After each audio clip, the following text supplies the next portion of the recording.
Hi mga kabark! Okay, welcome back po sa ating channel, Balnabel Villarmino, Dog Training Tips and Tutorial at kung ano-ano pa maaari makatulong sa inyong mga alagang aso.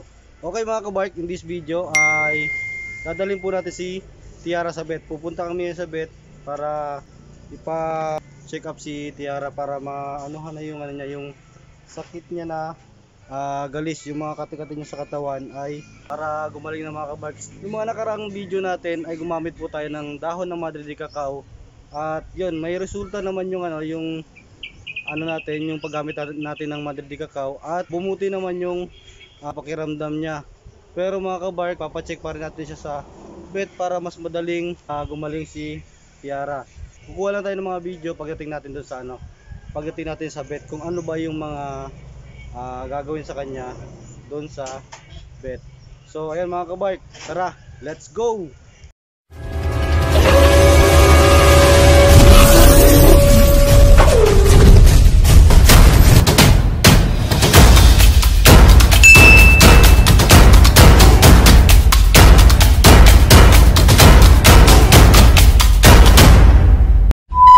At yun na nga mga kabark, galing na po kami sa vet at nakalimutan ko pong mag-video dahil po nalibang tayo sa pag-usap doon sa veterinarian na nandun.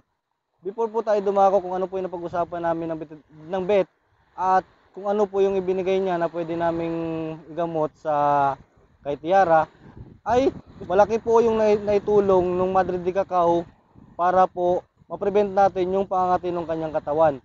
So ginawa ko yun mga kabark, pinapaliguan ko siya every other day gamit po yung katas ng dahon ng Madre de Cacao o kakawate na ginawa nating remedy para sa kanya. Importante din na madala din natin siya sa vet para mas maging madali mga kabark yung paggaling ni Tiara. Dumako po tayo sa pagpunta namin sa vet at pagdating namin doon mga kabark ay tiningnan po kagad kung ano po yung kalagayan ni Tiara. In-advise ng vet na i-check daw or i-test yung dugo niya at pagkatapos po na i-check ng vet yung dugo niya, paglabas po ng result mga kabark ay binigyan po tayo ni Doc ng mga dapat ipainom sa kanya. Unang-una doon mga kabark yung pang deworm. Papakita ko po sa inyo kung ano po yung ibinigay niya sa atin para gumaling na si Tiara. So ayan, ito siya mga kabark. Ito.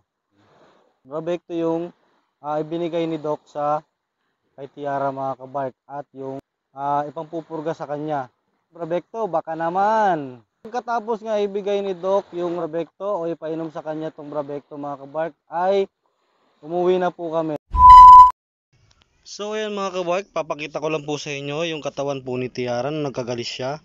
So ayan po siya mga kabark, meron po siyang mga sugat sa tenga, sa dibdib, halos buong katawan niya po mga kabark ay mayroon pong galis. So ayan mga kabark, nakakaawa po si Tiara. Hanggang dito na lang mga kabark, marami pong salamat sa inyong panonood and peace out!